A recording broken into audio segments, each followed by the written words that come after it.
Well, hello dragons, and welcome to this instructional video for Lesson 12, Part 1, Specialization and Interdependence. The main idea behind this economics lesson is nations engage in trade based on the specialization of their economies, resulting in interdependence between them.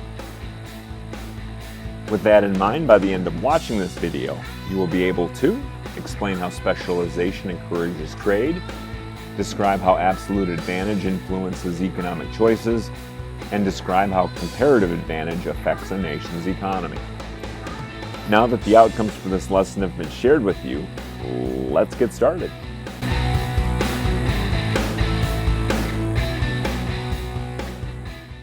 Why do nations participate in trade? There are two factors that make international trade possible. First, international trade is voluntary. Nations choose which resources and products they will trade. Second, trade creates wealth. Nations pursue trade in order to increase their wealth in terms of goods, services, or resources.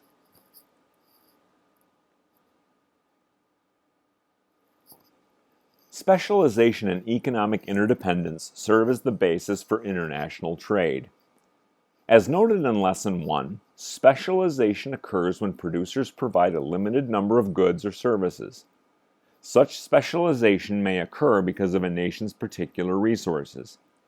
For example, much of the world's coffee comes from nations in Central and South America, while countries such as Switzerland, which do not have a climate appropriate for coffee production, must import all their coffee. Without international trade, a nation can consume only the goods and services it produces. The development of international trade enables a nation to specialize in the production of goods and services that can be traded for other products. Specialization offers a nation the opportunity to become efficient in the production of a few goods and services and to trade them for whatever goods and services that nation cannot supply to its people.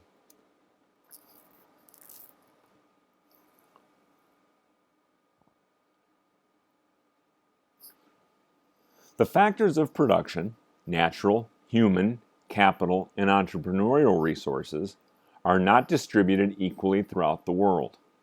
This uneven resource distribution encourages nations to trade in order to improve their citizens' standard of living. For example, Japan has very limited oil resources. To acquire oil, it must produce other goods and services that can be traded.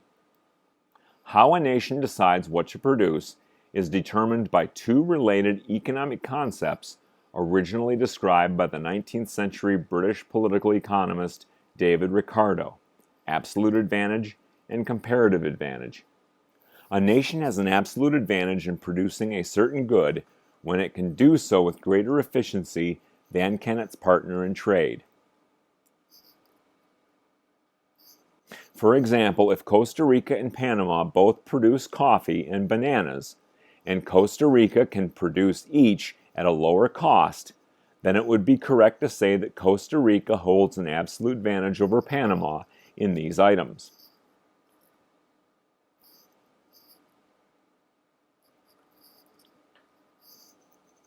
The existence of an absolute advantage does not mean that the nation with the absolute advantage will produce everything, while the other nation will produce no goods and services at all. The particular items each produces will be determined by identifying its comparative advantage. The comparative advantage may be found by determining where the greatest absolute advantage occurs for each nation.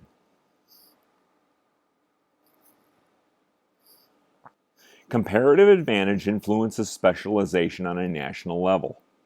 The key to comparative advantage is the concept of trade-offs. As noted in Lesson 1, trade-offs are all items sacrificed or not selected when production choices are made. Suppose that if Costa Rica devoted all of its resources to producing coffee, it could produce 25 million pounds per year. And if it devoted all of its resources to growing bananas, it could produce 5 million pounds per year. In terms of resources, Costa Rica thus would be producing 5 pounds of coffee for every pound of bananas. The pound of bananas would be the trade-off for the 5 pounds of coffee. Costa Rica's exchange ratio between coffee and bananas would be 5-1. Suppose also that if Panama devoted all of its resources to coffee production, it could produce 12 million pounds per year. If Panama devoted all of its resources to banana production, on the other hand, it could produce 4 million pounds per year. In terms of resources, Panama would be producing 3 pounds of coffee for every pound of bananas. The pound of bananas would be the trade-off for the 3 pounds of coffee, making Panama's exchange ratio between coffee and bananas 3-1. Clearly, Costa Rica would be more productive in coffee and bananas. However, the country would be comparatively or relatively more productive in producing coffee. On that basis, it would benefit both nations to specialize, with Costa Rica producing coffee and Panama producing bananas. The exact trade ratio will determine just how much each country would benefit by trade. But so long as the trade ratio was between 5-1 and 3-1, both nations would benefit from specialization. Suppose that the trade ratio was determined to be 4-1. If Costa Rica specialized in coffee, with international trade it would only have to give up or trade off 4 pounds of coffee for 1 pound of bananas. Without trade, it would have to give up 5 pounds of coffee for a single pound of bananas. Costa Rica, therefore, would benefit from international trade and specialization. If Panama specialized in bananas at the 4-1 trade ratio, for every pound of bananas it traded, it would receive 4 pounds of coffee. Without trade, it would have to give up or trade off a pound of bananas for only 3 pounds of coffee. Thus, Panama too would benefit from trade and specialization.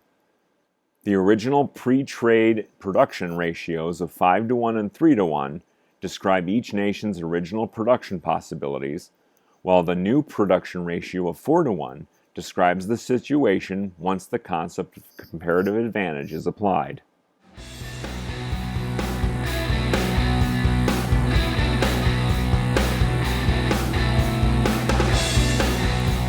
So that's the way it is with Lesson 12, Part 1, Specialization and Interdependence.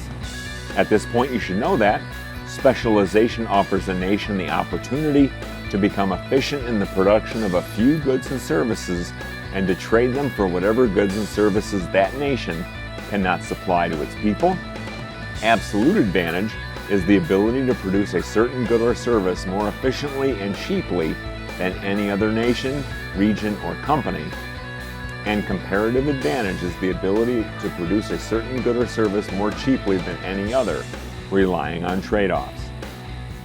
Don't forget to subscribe to my channel to have the entire catalog of economics videos available at your fingertips.